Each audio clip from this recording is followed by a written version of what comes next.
प्रिय विद्यार्थियों, कक्षा 12 हिंदी अनिवार्य विषय के अंतर्गत काव्यखंड के पाठों के अंतर्गत आज हम गोस्वामी तुलसीदास जी द्वारा रचित कवितावली के उत्तरकांड से लिए गए 2 कवित्त और 1 सवैया जो आपके पाठ्यक्रम में पाठ्यपुस्तक में दिए हुए हैं उनकी उचित व्याख्या, सरल व्याख्या और भावार्थ समझने का प्रयास करेंगे।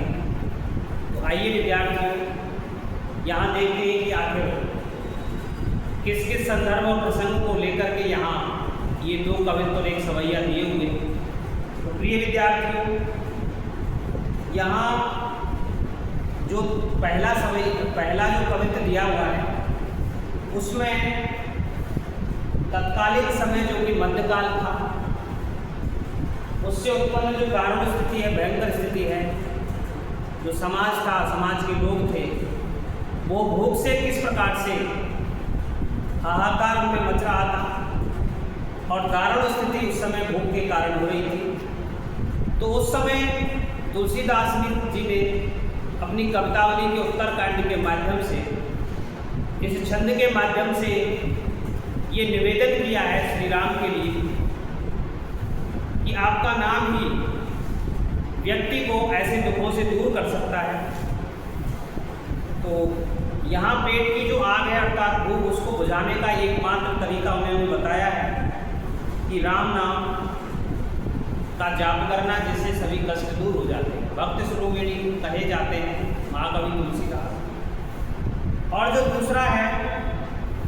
दूसरा जो कवित्त दिया हुआ है उसमें विषम परिस्थितियां जो समाज के सामने प्रचलित थी उस समय, एक तो है बेरोजगारी और अकाल के कारण जो स्थिति समाज की हुआ करती थी।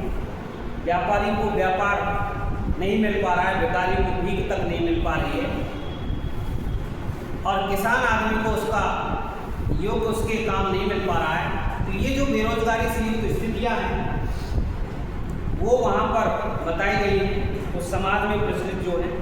और ये कहा गया है कि यहाँ गरीबी रूपी जो रावण ने है उसने समाज को घेर लिया है, दबा लिया है, और केवल जिस प्रकार से श्री राम आपने रावण को मार करके उसका वध करके जिस प्रकार से त्रस्त जनता को सुखी किया था और दुष्टों का संहार किया था रावण का, उसी प्रकार से आप भी इनकी जो गरीबी रूपी रावण है जिससे समाज की रक्षा कीजिए। तो यहाँ और जो इनका एक सवैया दिया हुआ है उस सवैया के माध्यम से उन्होंने समाज की जो व्यंग वृत्ति है उससे क्षुब्ध होकर के दास भाव की भक्ति के द्वारा यहाँ स्वयं को प्रस्तुत किया है कि दुनिया कुछ भी कहे, मेरे ऊपर लांछन लगाए, लेकिन मेरे ऊपर जो प्रभाव है वो प्रभाव मेरे ऊपर नहीं पड़ता। मैं तो श्री राम का क्या हूँ, भक्त हूँ, सेवक। तो आइए विद्यार्थियों, ऐसी इन सरस पंक्तियों को पढ़ते हैं और इनका जो भावार्थ है, व्याख्या है, उचित व्याख्या है, को समझने का प्रयास करते हैं। देखिए, कवितावली के उत्तरकांड से यह कवित्त पढ़ते हैं। विद्यार्थी यहाँ ब्रजभाषा दिखाई देगी, ब्रजभाषा का प्रयोग किया गया है। कवित्त छंद यहाँ पर प्रयुक्त हुआ है। तत्सम शब्दावली अर्थात संस्कृत की जो शब्दावली है वो यहाँ पर प्रयुक्त हुई है। जगह जगह पर रूपक अलंकार आपको देखने को मिलेगा। विद्यार्थियों, इन चीज़ों को मैं इसलिए बताता हूँ कि जब भी आप व्याख्या लिखोगे तो उसके विशेष लिखने में ये सभी चीज़ें आपके काम आने वाली है। भाषा है और वहाँ शब्दों की जो प्रकृति है, तत्सम शब्दावली है, वो यहाँ काम आने वाली है। विभिन्न प्रकार के जो अलंकार इसमें दिए हुए हैं वो आपको यहाँ पर छंद कौन सा है, ये सभी चीज़ें काम आती। देखिए, पहला जो कवित्त है उसको देखते हैं। एक एक शब्द को आप ध्यान से देखना, उनके प्रत्येक के अलग अलग अर्थ हैं और शब्द भंडार को बढ़ाने वाले ये सभी शब्द यहाँ पर दिए हुए हैं। पहला शब्द है किस्वी। किस्वी का अर्थ होता है मजदूर, कि सब करने वाला अर्थात श्रमजीवी व्यक्ति। मजदूर कह सकते हैं, मजदूर के सहारे जीवन यापन करने वाला व्यक्ति अर्थात मजदूर। किसान कुल अर्थात किसानों के कुल, कहने का तात्पर्य किसानों का समूह। वणिक, वणिक कहते हैं व्यापारी को, बनिया को। भिखारी, भीख मांगने वाला। भाट, भाट कहते हैं चारण को। अब भाट जो होता है वो राजाओं के समय में राजाओं की जो गुरदावली गाने का जो कार्य है, उनका यश गाथा गाने का जो कार्य है वो एक जाति के द्वारा किया जाता था। वो क्या होते थे, उनकी जो पिछले उसके जो वंश की चली आ रही परंपराएं, उनका गुणगान वो किया करते थे। चारण जाति जो होती थी उसको भाट कहा गया है। तो राजा का चारण, चाकर, चाकर का अर्थ है नौकर, चपल नट, चालाक नट, उछल कूद करने वाला ऐसा कलाकार जो चालाक हो। चोर, चोर आप जानते ही। चार, चार कहते दूत, एक राजा का संदेश ले जा करके दूसरे राजा तक पहुंचाना, वो दूत का कार्य। चेटकी, जो बाजीगरी का कार्य करते हैं वो चेटकी कहे। तो यहाँ देखिए, किसी भी किसान कुल बने की भिखारी भाट, चाकर चपल नट चोर चार चेटकी। विद्यार्थियों आपको दिखाई दे रहा है यहाँ पर वर्णों की आवृत्ति यहाँ पर दिख रही है। तो यहाँ अनुप्रास की बहुत सुंदर छटा आपको देखने को मिलेगी। वर्णों का जो बार बार आना होता है तो वहाँ अनुप्रास अलंकार आप लिख देते हैं, तो बहुत सुंदर बातें कही जा सकती है। देखिए, चाकर चपल, चोर चार चेटकी, यहाँ सभी में अनुप्रास। इसी प्रकार से किसी भी किसान को यहाँ भी अनुप्रास है, कै वर्ण की आवृत्ति है, उधर छह वर्ण की आवृत्ति थी। तो देखिए, यहाँ जीवन यापन हेतु जो कार्य हैं उनकी कमी पड़ गई है। वहाँ जीवन जीना उस युग में, तत्कालीन समय में, उस मध्यकाल में दुश्वार हो रहा है, बहुत कठिनता से जीवन जीना हो रहा है। इसलिए वो क्षुब्ध है महाकवि तुलसीदास, और वो उस समाज की स्थिति को देख करके जो विभिन्न प्रकार के सब किया करते थे, काम किया करते थे, वो सभी कार्य करने वाले जो व्यक्ति हैं वो परेशान हैं और उनकी स्थिति कैसी हो रही है उस चीज़ को यहाँ पर बताया गया है। और जो सभी काम कर रहे हैं वो किसके लिए कर रहे हैं, भूख शांत करने के लिए सभी काम उसके द्वारा, लोगों के द्वारा किए जा रहे हैं। देखिए, किसवी अर्थात मजदूर लोग, किसान कुल अर्थात किसानों के समूह, किसानों के कुल, बने यानी व्यापारी, भिखारी भीख मांगने वाले, भाट, और इनकी राजा की जो चारण हैं, चाकर चपल अर्थात नौकर हैं, और चालाक नट हैं, चोर हों या दूत हों और या बाजीगर हों, कितने भी कार्य ये जो दिए हुए हैं ये हों। पेट को पढ़त, ये सभी पेट को पढ़ते रहते हैं, पेट के कारण ये विद्याध्ययन करते रहते हैं। सभी के हृदय में क्या चीज़ रहती है, मुझे पेट भरना है, इसलिए प्रकार के विभिन्न प्रकार के कार्य लोग करते रहते हैं। गुण गढ़त, वो गुणों को बढ़ते रहते हैं, कलाओं को सीखते रहते हैं। चढ़त गिरी, वह वो जो व्यक्ति हैं वो पर्वतों तक चढ़ जाते हैं, इसके कारण केवल पेट भरने की खातिर वो ऐसे ऐसे कार्यों को करते हैं। अटत गहन गन, और घने जंगल में घूमते रहते हैं, घने जंगल में घूमते हैं। एहन, एहन का मतलब है दिन भर अखेट की शिकार के लिए। बहुत से व्यक्ति जंगल में, घने जंगल में शिकार के लिए घूमते रहते हैं, दिन भर घूमते रहते हैं, केवल किसके लिए, पेट के लिए। यहाँ प्रिय विद्यार्थियों, तुलसीदास जी ने पेट को पापी कहा है, और इसी के लिए सभी अच्छे बुरे कर्म, ऊंचे नीचे कर्म व्यक्ति को समाज में करने पड़ते हैं। तो देखिए, ऊंचे नीचे कर्म, ऊंचे और नीचे कर्म, धर्म अधर्म, जो विहित होता है शास्त्रों के अनुसार वो कार्य धर्म होता है, और जो विहित नहीं होता है, जो करने योग्य नहीं होता है, वो अधर्म, उसको करते हैं।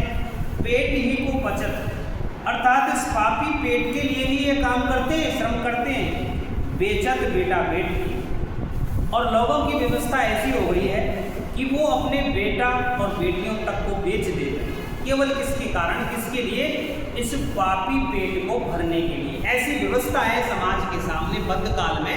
तुलसीदास जी इस व्यथा से क्षुब्ध हैं और वो कहते हैं कि समाज मध्यकाल में जो समाज था वो इस प्रकार से था कि यहाँ तक के अंत में कहा गया है कि लोग अपने पेट को भरने के लिए बेटा बेटी तक को बेच देते। तुलसी बुझाए एक राम घनश्याम ही थे। तुलसीदास जी कहते हैं कि एक राम घनश्याम ही थे। राम नाम के जो बादल है घनश्याम यानी कि काले बादल है, राम नाम वाले जो काले बादल हैं ही ते बुझाए, राम नाम रूपी काले बादल ही वर्षा बुझा सकती है। आग बढ़वाग नित बड़ी है आग पेट, आग बढ़वाग ते बड़ी है पेट आग। तो यहाँ तुलसीदास जी कहते हैं कि राम नाम रूपी बादल ही अपनी कृपा करके, जैसे राम कृपा करेंगे अर्थात बरसात करेंगे, जिस प्रकार से बादल आग को बुझा सकते हैं बरसात करके, उसी प्रकार से राम नाम का जो जप है, राम नाम की जब कृपा होगी तो वह पेट की आग बुझ सकती है। आग बढ़वाग थे, बढ़वानल कहते हैं समुद्र की आग को, तो समुद्र की आग को तो वही बुझा सकते हैं, बड़ी है पेट आग की। तो यहाँ 3 प्रकार की आगों का वर्णन यहाँ पर किया गया है, लेकिन इस संदर्भ में केवल एक ही यहाँ 2 आगों को बताया गया है। सबसे पहले होती है दावाग्नि, जो जंगल में लगने वाली आग होती है, एक होती है बढ़वाग्नि जो कि समुद्र में लगने वाली आग होती है, और तीसरी बताएगी जठराग्नि, जठर यानी कि पेट की अग्नि अर्थात भूख। तो बताया गया है कि जो समुद्र की आग है उससे भी बड़ी आग जो होती है वो किसकी आग होती है? पेट की आग अर्थात भूख होती है। तो यहाँ भूख की अर्थात पेट की आग की जो दारुण अवस्था है, उस भूख के कारण समाज की जो विचलित कर देने वाली अवस्था यहाँ पर आई है, उसको यहाँ पर इंगित किया गया है। समाज से वो किस प्रकार से उसकी दशा को देख करके तुलसीदास जी ने ये जो छंद है वो निर्मित किया है। तो आइए विद्यार्थियों आगे बढ़ते हैं। यहाँ तत्कालीन जो विषम परिस्थितियां हैं, जैसे बेरोजगारी है, अकाल है, और प्रत्येक जो व्यक्ति है वो चाहे किसी किस्म में लगा हुआ हो, किसी कार्य को करने में सक्षम हो, लेकिन वो सभी तरह से असफल हो रहा है। व्यापारी को यहाँ पर व्यापार वृत्ति का जो कार्य है वो नहीं मिल रहा है, भिखारी को भीख नहीं मिल रही है, किसान मजदूर को फसलों का मूल्य नहीं मिल रहा है, खेत तक नहीं मिल रहे हैं। ऐसी स्थितियाँ उस समाज की हैं। और सबसे जो बुरी स्थिति है वो बनाई हुई है गरीबी रूपी रावण ने, गरीबी दरिद्रता फैली हुई है। उसके कारण समाज को बचाने के लिए राम जी से निवेदन किया गया है तुलसीदास जी के द्वारा, जिस प्रकार से आपने रावण को मार करके, रावण का वध करके समाज को मुक्त किया था, उसी प्रकार से आप इस गरीबी रूपी रावण ने जिस प्रकार इस समाज को दबाया हुआ है, तो इसका भी आप अंत कीजिए, इस गरीबी का निवारण कीजिए, जिससे भारतीय जो समाज है वो उस गरीबी से छुटकारा पा सके और अपना अस्तित्व वाला जो जीवन है वो जी सके। देखिए, खेती ने किसान, यहाँ पर तत्कालीन परिस्थितियों के वर्णन में कभी कहते हैं तुलसीदास जी, खेती ने किसान को, यहाँ खेती ने किसान अर्थात किसान के पास खेती नहीं है, भिखारी को न भीख, भिखारी के पास भीख नहीं है, अर्थात भिखारी को भीख मिलना भी बंद हो गया है। बलि अर्थात भेंट या दक्षिणा भी नहीं है भिखारी के पास, ना तो भीख मिल रही है, ना कोई भेंट या दक्षिणा मिल रही है। वणिक को वणिज नहीं, और वणिक जो व्यापारी वर्ग है उसको व्यापार नहीं हो रहा है, न चाकर को चाकरी, और उस नौकर आदमी को नौकरी नहीं मिल रही है। जीविका विहीन लोग शीतमान सोच बस, और आजीविका से विहीन होकर के लोग शीतमान दुखी होकर के सोच बस चिंता से युक्त हो रहे हैं। और जीविका से विहीन लोग हैं और वो क्या हो रहे हैं? दुखी हो रहे हैं, और इस प्रकार से सोच में पड़ रहे हैं, चिंता से युक्त हो रहे हैं। एक कहें एक सुख कहाँ जाए का करें, और एक दूसरे से इस बारे में वो वार्तालाप करते हैं कि कहो एक सुख कहाँ जाए। वो एक दूसरे में सभी एक समान है, सभी गरीब हैं, और आपस में बातचीत करते हैं कि किसके पास जाएं, किससे क्या कहें, इस प्रकार का वार्तालाप करते हैं। वेदों पुराण कहीं लोकों विलोक, तुलसीदास जी कहते हैं कि वेदों में और पुराणों में कहा गया है, वेदों और पुराणों में कहा गया है लोकों विलोक्य, और इस संसार में भी देखा जाता है सांकरे समय पे, सांकरे यानी कि संकट के समय पे, यानी कि समय पर, संकट के समय में राम रे कृपा करी, हे राम आपने संकट के समय में रक्षा की है, हमारी क्या है रक्षा की है, समाज की, इस लोक की क्या है, ऐसे संकटकालीन समय में आपने रक्षा की। दारिद्र दशानन दवाई दूनी दीन बंधु, हे दीन बंधु दीनानाथ श्री राम। दारिद्र दशानन, इस दरिद्रता रूपी रावण ने, रूपक अलंकार है, दारिद्र दशानन, दरिद्रता यानी कि गरीबी रूपी जो रावण है दवाई, उसने दबा लिया है, दुनी यानी कि दुनिया को, संसार को दबा लिया है। दुरित दहन, आप दुरित अर्थात पाप को, दहन यानी कि ज्वाला को, पाप की जलन को अर्थात पाप रूपी ज्वाला को देख तुलसी हाहाकरी, और इस पाप रूपी ज्वाला को, पापों का जो चारों तरफ फैलाव हो रखा है, उस पापों के फैलाव से दुखी होकर के वो तुलसीदास जी कहते हैं कि आप पाप रूपी ज्वाला को देखकर तुलसीदास जी, तुलसी हाहाकरी, मैं अपना दुख जो है वो प्रकट करता हूँ, अर्थात आपको इनकी सहायता के लिए पुकारता हूँ। आगे देखिए, यहाँ दो कवित्व दिए हुए थे, वर्तमान समय की अर्थात तत्कालीन समय की मध्यकालीन जो स्थितियाँ थी, गरीबी ने जनता को घेर रखा है, व्यापारी किसान कोई भी उनको अपना उचित कार्य नहीं मिल पा रहा है, और यहाँ पेट की आग शांत नहीं हो पा रही है, कैसे कैसे काम लोगों के द्वारा किए जा रहे हैं, फिर भी ऐसी स्थिति बनी हुई है। इनके बाद में अपने विद्यार्थियों ने एक सवैया दिया हुआ है। देखिए, यहाँ समाज की व्यंग जो वृत्ति है उससे क्षुब्ध होकर के तुलसीदास जी ने स्वयं को समाज से दूर मानते हुए, और उस पर समाज का किसी भी प्रकार का प्रभाव नहीं पड़ने को यहाँ पर बताया गया है कि मेरे ऊपर श्री राम की कृपा है, मैं तो उन्हीं का सेवक दास हूँ, दुनिया मेरे बारे में क्या सोचती है उनसे मुझे कोई लेना देना नहीं है। देखिए, धूत कहो, धूत कहते हैं जिसने ग्रह को त्याग दिया है, अर्थात ग्रह से, घर से त्यक्त व्यक्ति धूत कहा है। चाहे मुझे कोई धूत कहो, ग्रह से, घर के द्वारा त्यागा गया कहो, अवधूत कहो, या सन्यासी को अवधूत कहते हैं, सन्यासी विरक्त जो व्यक्ति होता है, गृहस्थी से जो व्यक्ति दूर होता है, कोई मुझे धूत कहो अर्थात ग्रह से त्यागा हुआ कहो, या सन्यासी कहो, रजपूत कहो, या कोई मुझे राजपूत कहो, जुलाहा कहो कोई, या मुझे कोई जुलाहा कहो जिसमें मेरा जन्म माना जाता है। काहू की बेटी सो बेटा ने ब्याई हो, मुझे किसी की बेटी से अपने बेटे का विवाह नहीं करना है।